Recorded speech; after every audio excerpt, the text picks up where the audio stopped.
أعوذ بالله من الشيطان الرجيم. بسم الله الرحمن الرحيم. الحمد لله رب العالمين. الرحمن الرحيم. مالك يوم الدين. إياك نعبد وإياك نستعين. اهدنا الصراط المستقيم. صراط الذين أنعمت عليهم غير المغضوب عليهم ولا الضالين.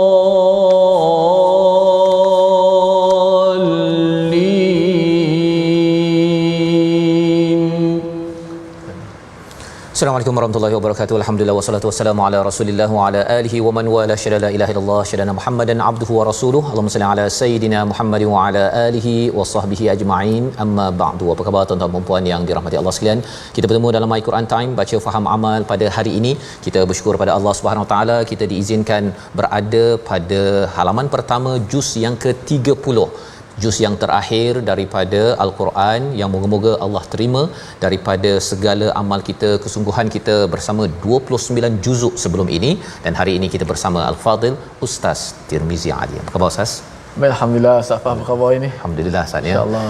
Kita berada pada juz akhir Ustaz. Ya. Halaman yang pertama surah An-Naba ini juz amma. Biasa orang cakap juz amma. Dan alhamdulillah bila dah sampai di hujung-hujung ini, semalam saya ditanya Ustaz Tar, Ustaz Tir, macam mana bila dah sampai di hujung ini, apa perasaan dan harapan pada semua yang bersama setia? Masya-Allah, sudah pasti saya dan penonton-penonton tak sabar-sabar nak belajar. Sebab bila disebut juzuk 30 juz amma, ramai di kalangan kita boleh baca dengan baik, bahkan sebahagian besar daripada kita dah hafal lah daripada juzuk amma. Kalau saya baca salah dalam solat pun makmum kat belakang boleh satu masjid boleh tegur. Maknanya kuatnya ingatan dan hafalan. Bila kuat hafalan dan ingatan, sudah pasti kita nak maju setapak ke hadapan, nak tahu apa yang berlaku, apa mesej yang Allah sampaikan. Dan saya dan penonton-penonton pasti nak belajar tadabbur pada Ustaz Fas hari ini, insya-Allah. Kita bersama doakan, ya, sama-sama kita doa Allah mudahkan urusan kita sampai ke hujung khatam My Quran Time ini, dan ada lagi kesempatan untuk kita meneruskan lagi dan lagi daripada kalam Allah Subhanahu Wa Taala. Kita doa pada awal ini, subhanakala ilmalana illa ma 'allamtana innaka antal alimul hakim. Rabbi zidni ilma. Moga-moga Allah menambahkan keberkatan, kebahagiaan pada tuan-tuan sekalian kita semua dengan ilmu. Daripada halaman 582 kita saksikan sinopsisnya, iaitu daripada ayat yang pertama hingga ayat yang ke-16 memulakan surah An-Naba, bercerita tentang pemberitahuan hari kebangkitan dan apakah dalil buktinya. Seterusnya pada ayat yang ke-17 hingga 30 kita melihat kepada sifat dan tanda hari kiamat serta pelbagai azab yang Allah berikan peringatan agar kita berusaha untuk menjauhkannya. Sama-sama kita mulakan dengan ayat 1 hingga 17 terlebih dahulu, peringkat awal ini, untuk sama-sama kita menghargai memulakan juz amma kita. Mengapa dinamakan juz amma? Kerana ia bermula dengan amma yatasaalun. Bersama Ustaz Tirmizi. Sila Ustaz. Alhamdulillah, terima kasih Pak Azrul atas mukadimah dan pendahuluan daripada kita semua, dapat sama-sama kita memahami sinopsis secara overall apa yang akan dibincangkan dalam surah ini. Dan insya-Allah saya akan baca terlebih dahulu daripada ayat pertama hingga ayat 17. Dan saya kira surah ke juzuk yang ke-30 ni, surah Amma Yatasaalun ni, saya akan baca dengan dalam nahwan lah, kerana Ustaz Fas pernah berkata insya-Allah juzuk-juzuk hujung tu bolehlah Ustaz Fas tarik nahwan, maka saya mau kata apa, beri kunci sikit macam dalam lagu nahwan. Insya-Allah mudah-mudahan sama-sama kita akan sampai surah demi surah demi surah dalam satu hari, insya-Allah. Kita baca ayat pertama hingga 17.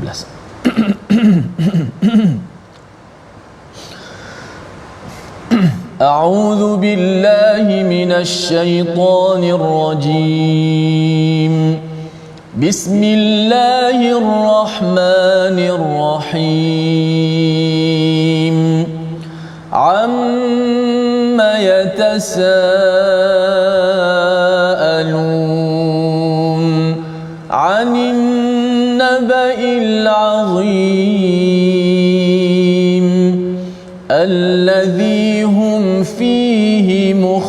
يختلفون كلا سيعلمون ثم كلا سيعلمون ألم نجعل الأرض مهادا والجبال أوتادا وخلقناكم أزواجا وجعلنا نومكم سباتا وجعلنا الليل لباسا وجعلنا النهار معاشا وبنينا فوقكم سبعا شدادا وجعلنا سراجا وهاجا وأنزلنا من المعصرات ماء ثجاجا لنخرج به حبا ونباتا وجنات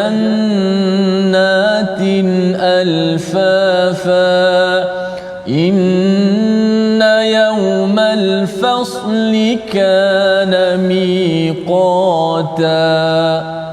صدق الله. Surah Al-Azim, gitulah bacaan daripada ayat yang pertama hingga ayat yang ke-17 untuk sama-sama kita melihat kepada amma yatasaalun, iaitu tentang apakah mereka bertanya-tanya. Allah membawakan satu fenomena di kalangan orang-orang musyrik di Mekah itu apabila mereka ini saling bertanya antara satu sama lain, dan bila mereka bertanya antara satu sama lain ini bukanlah kerana mereka nak mendapatkan jawapan, tapi pertanyaan mereka ini adalah untuk menyindir, untuk menghina tentang suatu perkara yang besar, iaitu anin naba'il azim, satu berita yang besar. Dalam al-Quran kita ada istilah naba dan kita ada istilah khabar. Ya, kalau cakap tentang khabar ustaz ya, contohnya kedai tutup pukul 9, ataupun kalau katakan saya makan Maggi, itu adalah khabar ya, perkara yang menjadi perkara yang berita, tetapi berita yang kecil. Bila bercakap tentang naba ini adalah berita yang besar, berita yang menyebabkan orang mengambil perhatian. Contohnya bercakap tentang COVID-19 contohnya, ataupun kita bercakap berita besar tentang suatu perkara melibatkan sesebuah negara ataupun negeri, maka itu dinamakan sebagai naba'il azim. Yang Allah bawakan di sini, berita besar ini merujuk kepada apa? Tentang hari kiamat itu sendiri. Jadi ayat pertama dan kedua ini menceritakan tentang ada sekumpulan manusia ya yang sentiasa bertanya-tanya, dan mereka bertanya-tanya itu allazi hum fihi mukhtalifun, iaitu yang mereka ragu itu mereka saling berselisih. Ikhtilaf ini maksudnya mereka berbeza pendapat. Ada yang kata bahawa kiamat ni sebenarnya mungkin tahun berapa? Tahun 2026. Ada yang kata mungkin 50 tahun lagi, ataupun kata mungkin kiamat ni tak ada, ataupun macam-macam. Sehingga kan mereka berborak, bertanya perkara tersebut, menyebabkan bukan bertambah iman tetapi merosakkan keimanan mereka kepada hari akhirat. Maka jawapan Allah respon kepada perkara ini pada ayat yang keempat, kalla sayalamun, nanti mereka akan tahu, dan thumma kalla sayalamun, nanti mereka akan tahu. Bila dalam hidup kita ustaz ya, bila ayah cakap tolong tutup TV sekali je kan, tapi kalau dah kali kedua tolong tutup TV kan, maksudnya itu dah mula dah nak marah ataupun nak tegaskan mesej yang sedang diberikan bahawa mereka akan tahu ya, dan kemudian mereka akan tahu tentang perkara ini sebagai satu ancaman daripada Allah SWT bila bertanya dan berbincang, tetapi untuk bertelingkah, bukan bertanya dan berbincang untuk bersatu dan makin lagi menyerah kepada Allah Subhanahu Wa Taala. Ini pelajaran yang perlu kita ambil dalam hal kehidupan kita sekarang. Kadang-kadang ada orang bertanya ustaz ya, sekadar nak berhujah aja, nak nyatakan saya betul, saya menang, berbanding dengan tanya itu nak dapatkan maklumat dan akhirnya sebenarnya saya akan menyerah diri saya kepada kebenaran dan akan terus berbuat kebaikan. Maka Allah beritahu kepada membawakan bukti sayalamun. Kalau kita tengok ayat nombor 4 tu, kala sayalamun, apakah perkara yang mereka akan tahu? Pertama, Allah bawakan daripada alam mayapada kita ini bukti-bukti, bermula daripada ayat nombor 6. iaitu yang pertama apa? Alam naj'alil arda mihada. Bukankah kami telah menjadikan bumi ini sebagai hamparan? Mihada ini ada kaitan dengan mahdi, buaian Ustaz ya. Sesuatu yang relax, tenang, macam naik buaian, baby naik buaian tersebut, dia relax, tenang dan boleh tidur. Inilah bumi yang Allah jadikan. Bercakap tentang perkara ini, mengapa ia dibawakan bukti ini? Kerana manusia mengambil manfaat daripada bumi yang dihamparkan. Kita boleh naik kereta, tak pula terpelanting kereta kita kerana hamparan itu boleh kita jalan Ustaz ya, dan dalam masa yang sama ada graviti ya, yang menyebabkan kita tak adalah, kalau kita tengok bumi bulat, kalau kita Ustaz naik kereta kan terpelanting ke sana kan, ataupun saya terpelanting sampai ke New York ke, tidak. Itu adalah satu hamparan yang selesa, yang disiapkan sekali dengan graviti untuk kita selesa berada di atas bumi ini. Allah bawakan perkara ini untuk kembali balik kepada perbincangan mereka. Mereka persoalkan Allah, nampak sangat macamlah mereka power, kuat, tetapi sebenarnya apa? Mereka tak kuat pun. Mereka tak boleh pun menjadikan bumi yang terhampar ini, nombor satu, wal jibala autada, dan demi gunung yang menjadi pasak. Gunung yang menjadi pasak. Allah yang jadikan pasak tersebut ya, jadikan pasak tersebut. Jadi bila mereka persoalkan Tuhan jadikan pasak, boleh ke Tuhan menjadikan kiamat? Itu sebagai tanda kesombongan. Kerana tak ada seorang pun yang boleh menjadikan jibal itu ataupun gunung itu sebagai pasak yang akan menjadikan stabil bagi bumi yang ada ini. Seterusnya Allah menyatakan pada ayat nombor 8, dan kami ciptakan kamu ini berpasang-pasangan. Pasangan pun dia orang tak boleh kawal Ustaz. Ya. Macam kita Ustaz kan. Nah, kalau katakan Ustaz berkahwin dengan orang Tanjung Karang contohnya kan, kita tak boleh kawal pun kan. Dulu kita rasa macam begitu, akhirnya bersama dengan orang Tanjung Karang contohlah Ustaz kan. Nak ceritanya apa? Manusia ni lemah Ustaz. Lemah kan. Kita tak boleh kawal kita akan berpasangan ataupun bertemu pasangan suami isteri kita dengan siapa. Ya. Jadi bila Allah menyatakan kami menciptakan kamu daripada berpasang-pasangan, orang-orang yang bukan Islam pun mereka ada pasangan suami isteri dan sebagainya, kamu pun tak boleh pilih, kamu tak ada kontrol, kawalan. Kemudian kamu ingin bertelingkah nak mempersoalkan balik kepada Allah yang esa, yang satu-satunya tidak ada pasangan, yang menciptakan pasangan kepada kamu. Wa ja'alna naumakum subata, dan kami jadikan tidur kamu sebagai rehat. Tidur kita menyebabkan proses detoxification, membuang racun dalam badan kita. Kalau kita stres waktu siang, akhirnya kita boleh cut off, putuskan stres kita itu dengan kita tidur. Maka Allah kata bahawa sebenarnya kami ciptakan ini, kamu pun tak mampu untuk mencipta tidur Ustaz ya. Nak tahu mampu tak mampu, ada orang yang tak boleh tidur Ustaz. Tak boleh tidur sampai ke pagi, dapat tidur setengah jam ataupun 1 jam sahaja pun dia dah rasa nikmat sangat, tapi bagi setengah orang sikit dia tidur kan. Tidur ini sendiri pun adalah sebagai satu makhluk Allah ciptakan, ada fungsi.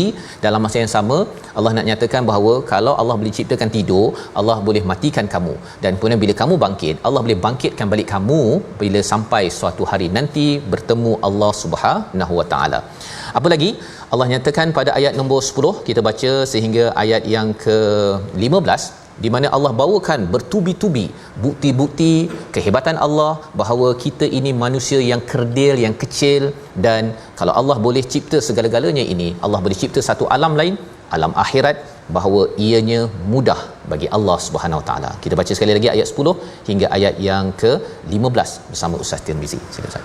Baik, jom kita pasakkan ayat ke-10 hingga ayat yang ke-15, bagaimana menceritakan kehebatan Allah Subhanahu Wa Taala, dan selepas tu akan cerita-cerita yang lebih besar yang Allah Subhanahu Wa Taala sampaikan kepada kita semua. Ayat yang ke-10 hingga 15. A'udzubillahi وَجَعَلْنَا اللَّيْلَ لِبَاسًا وَجَعَلْنَا النَّهَارَ مَعَاشًا وَبَنَيْنَا فَوْقَكُمْ سَبْعًا شِدَادًا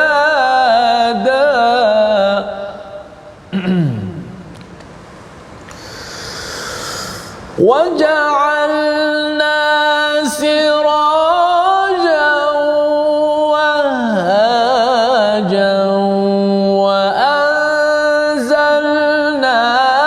مِنَ الْمُعْصِرَاتِ مَاءً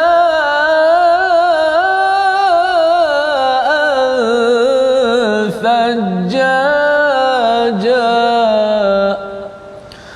لنخرج به حبا ونباتا.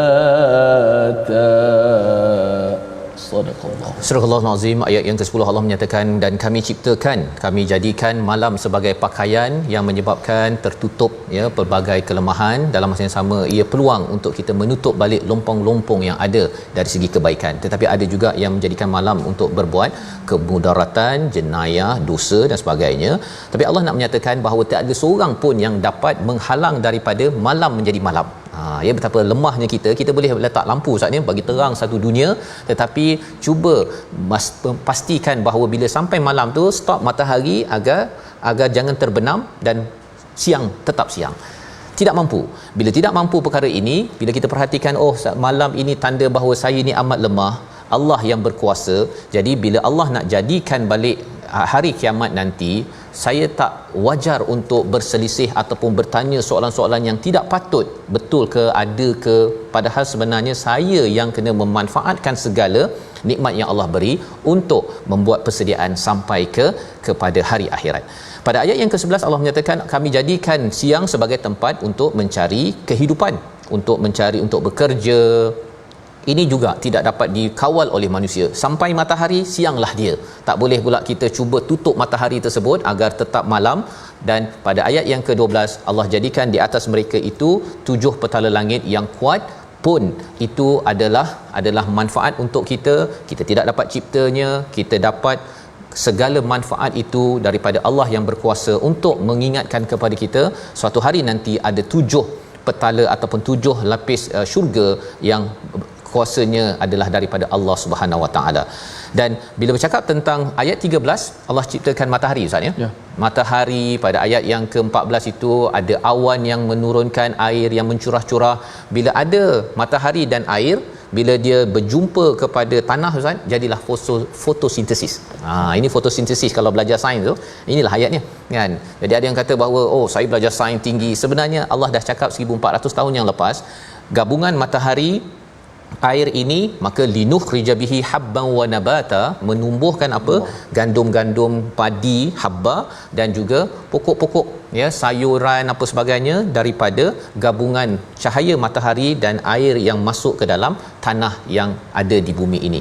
Jadi bila Allah beritahu begini, nak menunjukkan matahari kita tak dapat kawal, air pun kalau dah kemarau di padang pasir Ustaz ni, tak ada siapa yang boleh mencipta air. Selalu berdoa pada Allah untuk turunkan air. Orang yang lemah begini kalau masih lagi mempersoalkan mampu ke, betul ke Allah boleh cipta hari akhirat dan akhirnya memberi balasan-balasan kepada kita, itu adalah tanda betapa orang ni tak ada fikir. Lebih kurang gitu ya. Jadi bila Allah berkata pada ayat 4 kalla sayalamun, bila gunakan pemikiran kita melihat kepada apa, wa jannatin alfafa, iaitu kebun yang rendang itu, kita tengok kebun yang cantik, kita akan teringat sebenarnya Allah yang sama boleh mencipta jannah, iaitu kebun-kebun di syurga nanti suatu hari nanti, dan itu tidak mustahil. Saya tidak akan ragu-ragu lagi, tetapi yang lebih penting, saya layak tak untuk mendapat jannah apabila sampai di akhirat nanti? Sudah cukupkah persediaan saya? Jadi ini adalah pelajaran yang daripada ayat yang ke-17 bermulalah satu lagi summa kalla sayalamun ya, pada ayat yang kelima mereka akan tahu satu di dunia ini mereka tahu macam-macam, dan bila sampai di akhirat nanti Allah menceritakan mereka pasti akan tahu sesuatu berdasarkan pada ayat 17 dan seterusnya yang kita akan ikuti selepas rehat nanti. Membawa kepada perkataan pilihan kita pada hari ini, kita saksikan nafakha, iaitu meniup ataupun menghembus. 20 kali disebut di dalam Al-Quran, dan ini kita akan jumpa pada ayat 18 yang kita akan baca selepas rehat nanti insya-Allah, berkaitan dengan tiupan sangkakala.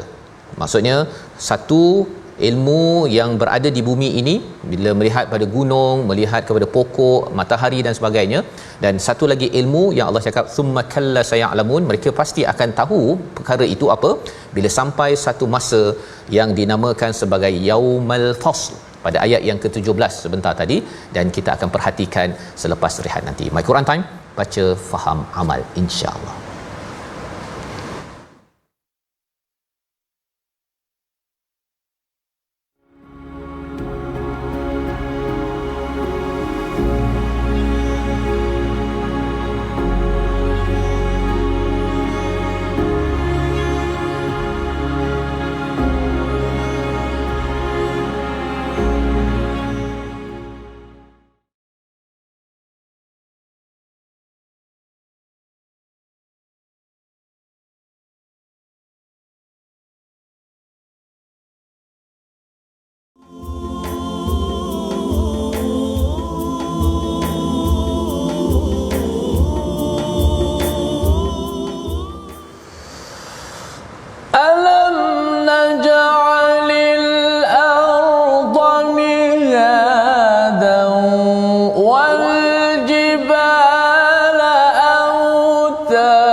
Sungguhkah kami telah menjadikan bumi terbentang luas ini sebagai hamparan dan gunung ganang sebagai pasaknya, dan kami jadikan kamu berpasang-pasangan dan jadikan tidur kamu untuk berehat, serta kami jadikan malam dengan kegelapan sebagai pakaian yang melindungi.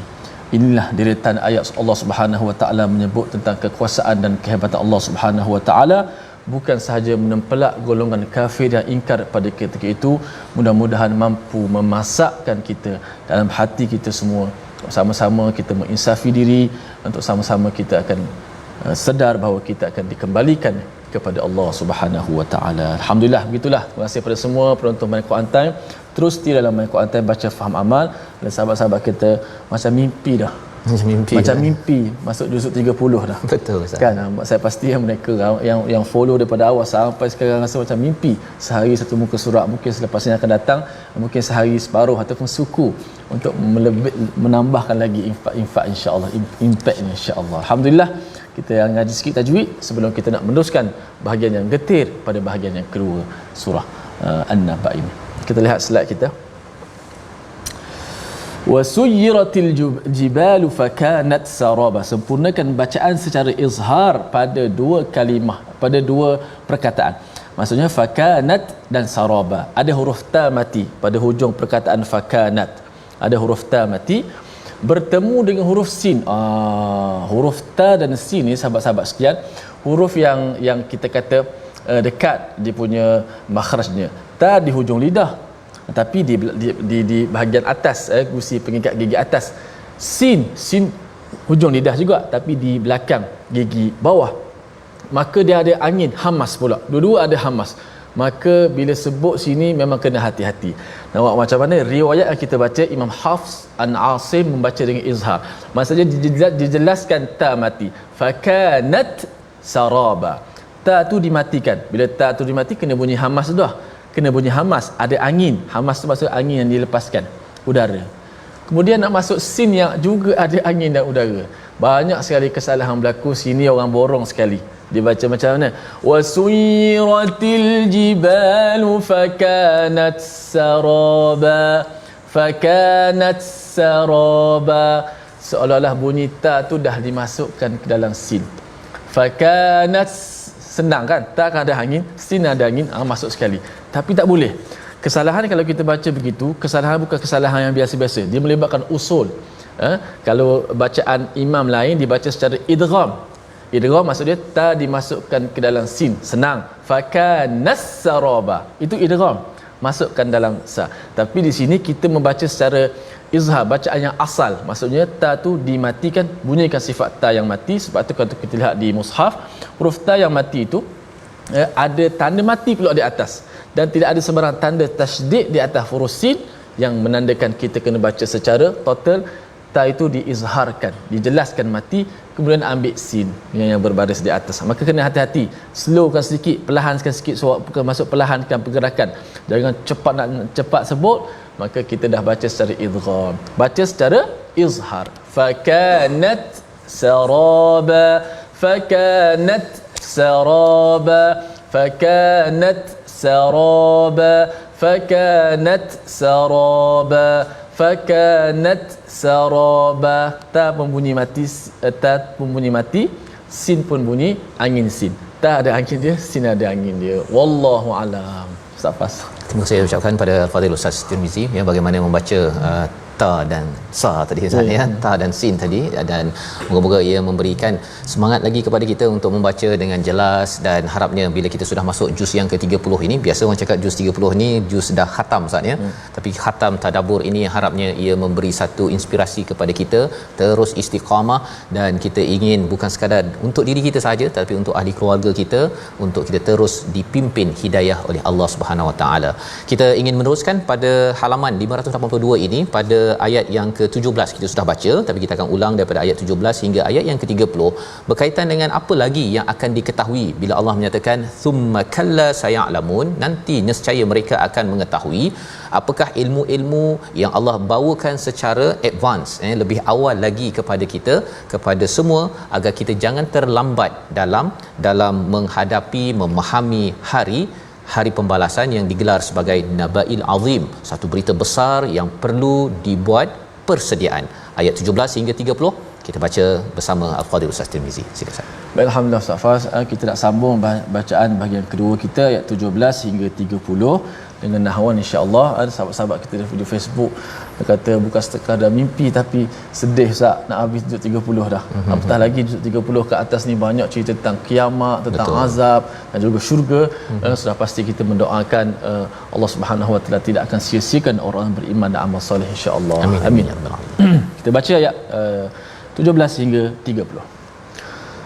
أعوذ بالله من الشيطان الرجيم إن يوم الفصل كان ميقاتا يوم ينفخ في الصور فتأتون أفواجا وفتحت السماء فكانت أبوابا وسيرت الجبال فكانت سرابا إن جهنم كانت مرصادا للطاغين مآبا لابثين فيها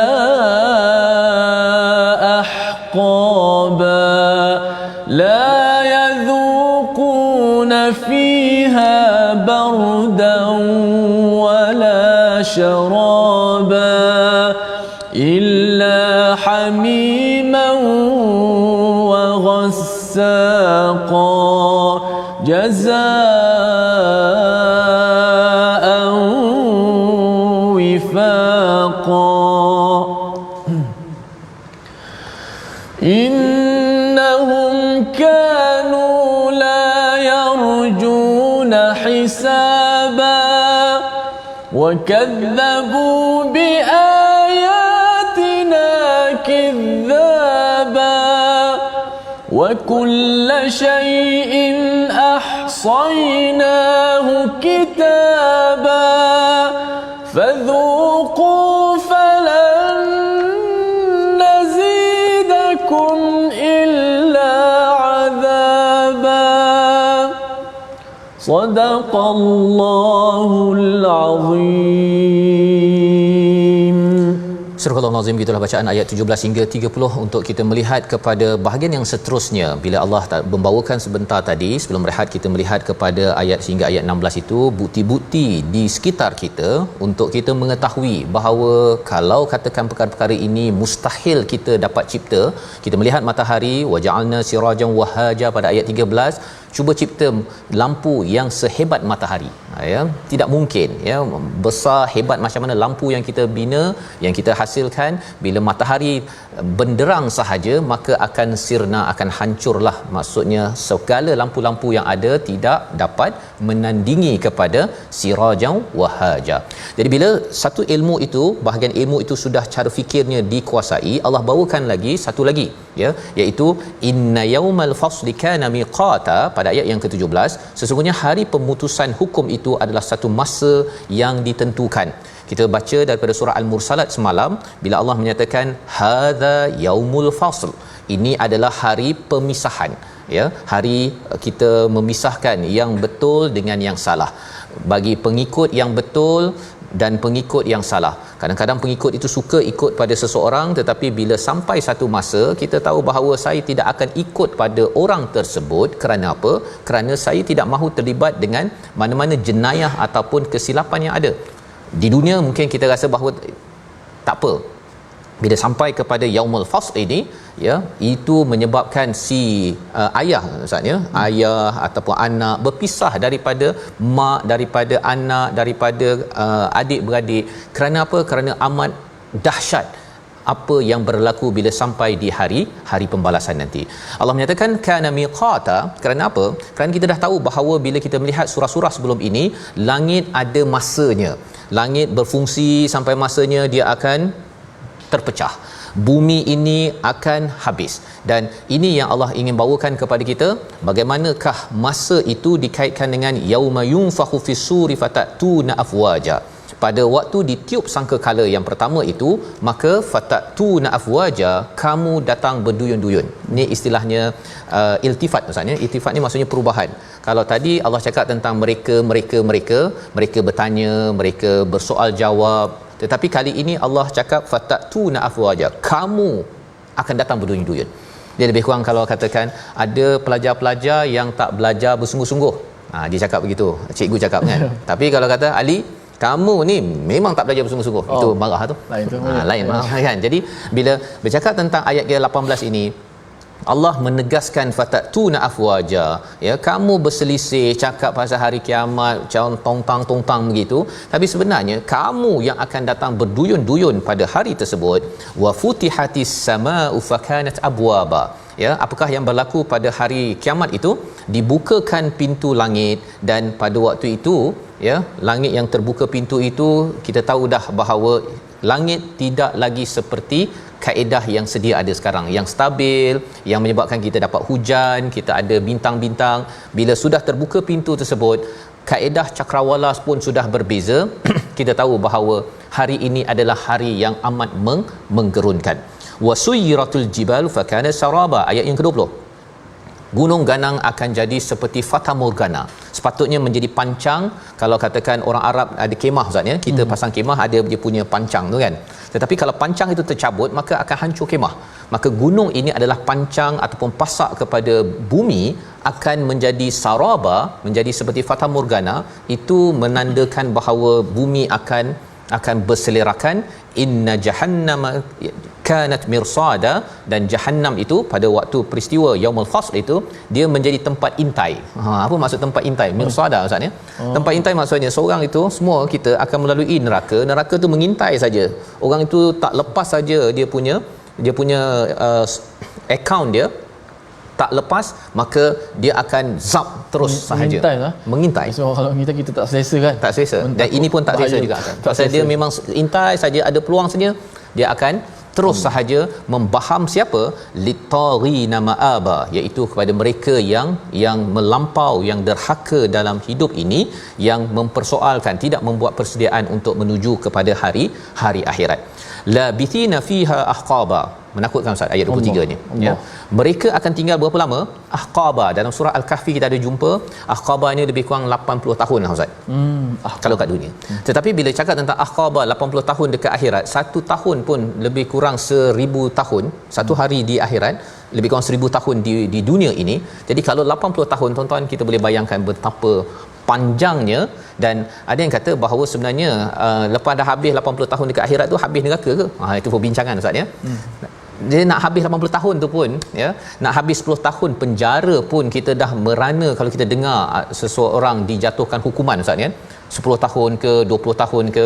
Ini ialah 80 tahun kali dengan 365 kali dengan 1000 tahun. Panjang. Dan ini adalah satu ancaman daripada Allah yang kita doakan kita dijauhkan benar-benar, kerana keadaan di dalam Jahannam itu amat ngeri.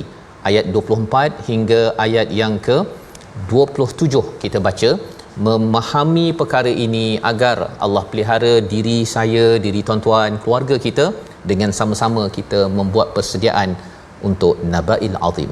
Kita baca bersama sekali lagi ayat yang ke 24 hingga ayat yang ke-28. Silakan Ustaz. Jom sama-sama kita pasakkan lagi sebagaimana Allah Subhanahu Wa Taala menjadikan bumi ini sebagai pasaknya, ada gunung ganang sebagai pasak. Kita sentiasa menjadikan ayat Al-Quran untuk memasakkan hati-hati kita semua, insya-Allah. Auzubillahi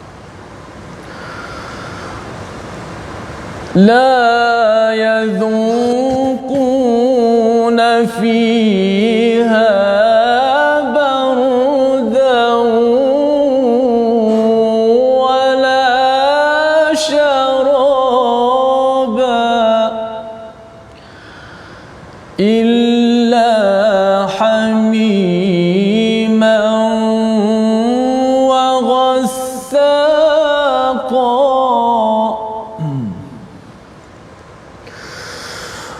إلا حميما وغساقا جزاء وفاقا إنهم كانوا لا يرجون حسابا إنهم كانوا لا يرجون حسابا وكذبوا بآياتنا كذابا صدق الله. Surah Al-Azim, Allah menyatakan apakah yang berlaku di Jahannam itu pada ayat yang ke-24, la yazuquna fiha bardan wala syaraba. Mereka tidak merasa sejuk dan tidak ada minuman. Ya, inilah yang berlaku kalau kita pergi ke padang pasir Ustaz ya. Orang-orang Arab bila mendengar ayat ini, mereka di padang pasir mereka mengharapkan apa? Bila panas mereka mengharapkan sejuk, bila haus mereka mengharapkan minuman. Dan mereka ada pengalaman bahawa bahang panas baru ni bila pergi haji Ustaz kan, bila 45 46 keluar daripada kemah tu kan, sekejap saja nak masuk kemah balik semula. Kerana apa? Panas, dan juga lepas tu kita mesti nak cari air, dan air pun kalau boleh tak naklah air pipe tu Ustaz, pasal panas air pipe, air yang sejuk ya, paling kurang pun air yang suhu bilik biasa. Jadi Allah menyatakan bahawa orang yang berada di Jahannam ini, mereka ini di dunia mungkin dah ada aircon, mereka ni mewah, mereka minum pun sedap-sedap. Kalau mereka melakukan taghut dalam ayat yang ke-22 tadi, inilah tempat kembali mereka, iaitu tidak sejuk dan tidak ada minuman, kecuali pada ayat yang ke-25, hamiman wa ghassaqa, air mendidih, air nanah Ustaz. Didih dan nanah. Nona boleh bayangkanlah kalau kita wasaqa tu. Hamim itu air yang menggelegak tu, yang kita masak tu, waktu itulah minum kan. Dan wasaqa iaitu air nanah, ada yang diterjemahkan kalau kita basuh pinggan yang keladak-keladak tu, itulah menjadi minuman kepada mereka yang berada di sini. Mengapa dapat begini? Kerana di dunia minuman apa sahaja yang ada dia rembat saja, rakyat punya ke orang lain punya ke, dia ambil sahaja, maka yang berbaki yang orang tak nak ialah apa? Air mendidih dan air nanah. Maka inilah yang dibekalkan, yang kita doa Allah jauhkan daripada kita dengan kita menjaga segala sumber makanan kita. Allah lindungi kita. Kadang-kadang kita terlepas Ustaz ya. Terlepas, sebabnya kita ada zakat ya, kita ada infak kerana kita nak membersihkan perkara tersebut, tapi syaratnya mestilah kita betul-betul menjaga amalan kita. Jazaa'an wifaqa pada ayat yang ke-26, Allah kata balasan ini adalah setimpal. Maksudnya Allah tak bagi lebih-lebih, buat dua, Allah balas dua sahaja, berbanding dengan orang bertakwa yang kita akan baca esok insya-Allah, di mana kalau dia buat dua, Allah balas dengan 20 ataupun 200. Ini kasih sayang Allah masih lagi disampaikan pada ayat yang ke-26 ini. Allah balas setimpal sahaja. Dan selepas itu ayat yang ke-27, innahum kanu la yarjuna hisaba. Mengapa mereka jadi begini? Kerana mereka rasa bahawa alah, kita ni tak adanya selamatnya kan, kita banyak, kita ada apa peguam, kita ada orang-orang yang jaga kawasan kita tak akan kena tangkapnya ya. Bila rasa begini, Allah kata itulah balasan kepada jazaa'an wifaqa. Perkataan jazaa'an wifaqa itu Ustaz ya, dia satu kasih sayang Allah kan, tapi dalam sesama menakutkan juga. Contohlah ya, kalau seorang bunuh seorang, kalau kat dunia ini dia masuk penjara kena bunuh dia seorang je kan. Tapi kalau seorang membunuh 100 orang, kat dunia ni dia bunuh seorang, dekat akhirat nanti setimpal dia mungkin kena bunuh beratus-ratus kali ataupun 100 kali. Kerana apa? Kerana di dunia dia hanya dibalas penjara 10 tahun ke 12 tahun, tapi dah tipu berjuta orang ya. Jadi jazaa'an wifaqa itu adalah satu ayat yang amat mengerikan kalau kita menipu ataupun menghancurkan orang ramai, yang amat ramai. Dan ini adalah peringatan Allah, jangan didustakan sebagaimana ayat 28, wa kadzabu biayatina kidzaba ya, mereka mendustakan terhadap ayat-ayat kami dah ingatkan tapi tak ambil cakna. Wa kullasyai'in ahsaynahu kitaba, kami akan catat semua apa yang dibuat kepada A, kepada B, kepada C, semuanya akan dicatat. Fadhuku falan nazidakum illa azaba. Menakutkan tuan-tuan sekalian ustaz ya. Maksudnya diberikan azab, mereka rasa nak keluar saja, tambah lagi azab. Allah, tambah lagi azab. Yang kita doakan dalam kehidupan kita, kalau ada perit sikit nak baca Quran, kita nak solat macam malas sikit ustaz ya, kita ingat bahawa ya Allah, penat di sini, harapnya saya tidak perit bila sampai di akhirat sana. Membawa pada resolusi kita pada hari ini, kita saksikan yang pertama, kita pelajari ilmu berkaitan dengan ujian akhir zaman agar beringat betapa dekatnya hari kiamat. Yang pertama. Yang kedua, gunakan nikmat siang dan malam dengan menjalani aktiviti yang baik yang membawa kita ke syurga Allah. Dan yang ketiga, jaga setiap amal perbuatan kerana semuanya akan dihitung, tidak akan diketepikan. Kita berdoa pada Allah. Silakan saya. Bismillahirrahmanirrahim. Alhamdulillahirabbil alamin. Wassalatu wassalamu ala asyrafil mursalin wa ala alihi wa sahbihi ajma'in. Allahumma arhamna bil Qur'an wa akrimna bil Qur'an wa nawwirna bil Qur'an wa shafina bil Qur'an wa adibna bil Qur'an wa khalliqna bil Qur'an. Ya Allah, muliakanlah kami dengan Al-Quran. Rahmatilah kami dengan Al-Quran. Cahayahilah kami dengan cahaya daripada Al-Quran. Ya Allah, keadabkanlah kami dengan adab daripada Al-Quran. Akhlakkanlah kami dengan akhlak dari Al-Quran, ya Allah. Sembuhkanlah kami daripada Al-Quran, ya Allah. Ya Allah, jadikanlah Al-Quran yang kami sentiasa baca dapat kami amalkan dalam kehidupan seharian kami, ya Allah. Ya Allah, selamatkanlah kami pada hari pemutus, ya Allah. Ya Allah, selamatkanlah kami pada huru hari-hari akhirat nanti, ya Allah. Kami sedar, ya Allah, kami keseorangan, ya Allah. Tidak ada peguam, tidak ada pembantu kami, ya Allah, melainkan takwa dan amal soleh, ya Allah. Permudahkanlah hisab kami, ya Allah. Permudahkanlah perjalanan kami di hari akhirat, ya Allah. Ya Allah, berikanlah syafaat Nabi kami Muhammad sallallahu alaihi wasallam, ya Allah. Jadikanlah Al-Quran yang kami baca juga sebagai syafaat kami di hari akhirat nanti, ya Allah. Ampunkanlah segala dosa-dosa kami, ya Allah. Permudahkanlah perjalanan akhirat kami, ya Allah. Perjalanan yang sangat panjang, ya Allah, yang kesudahannya sama ada syurga ataupun neraka, ya Allah. Kami berharap dengan rahmat pertolongan-Mu, ya Allah. Golongkanlah kami semua di kalangan ahli syurga, ya Allah. Jadi kalian semua ahli Al-Quran, ya Allah, termasuk dalam golongan ahli syurga-Mu, ya Allah. Rahmatilah kami, ya Allah. Ampunlah dosa-dosa kami, ya Allah. Terimalah akan taubat kami, ya Allah. Amin. Amin ya rabbal alamin. Wa sallallahu ala nabiyyina Muhammad wa ala alihi wasahbihi wasallam. Walhamdulillah. Amin amin ya rabbal alamin. Moga-moga Allah mengabulkan doa kita, mengampunkan dosa kita tuan-tuan, kesilapan yang ada, dan terus memimpin kita kuat dalam mengingati Allah. Inilah yang kita ingin bina dalam Tabung Gerakan Al-Quran, satu platform bersama. Saban hari kita mengingatkan kerana kita sudah pun berada di juz yang terakhir, bukannya terus kita tamat, tetapi harapnya dengan sumbangan tuan-tuan itu kita dapat terus istiqamah bersama Al-Quran, dan Quran Time dapat diteruskan pada bahagian yang kedua.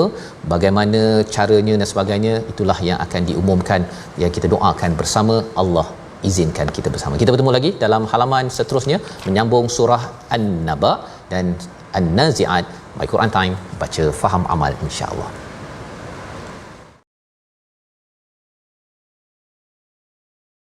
Makin percaya pada janji-janjinya, syukur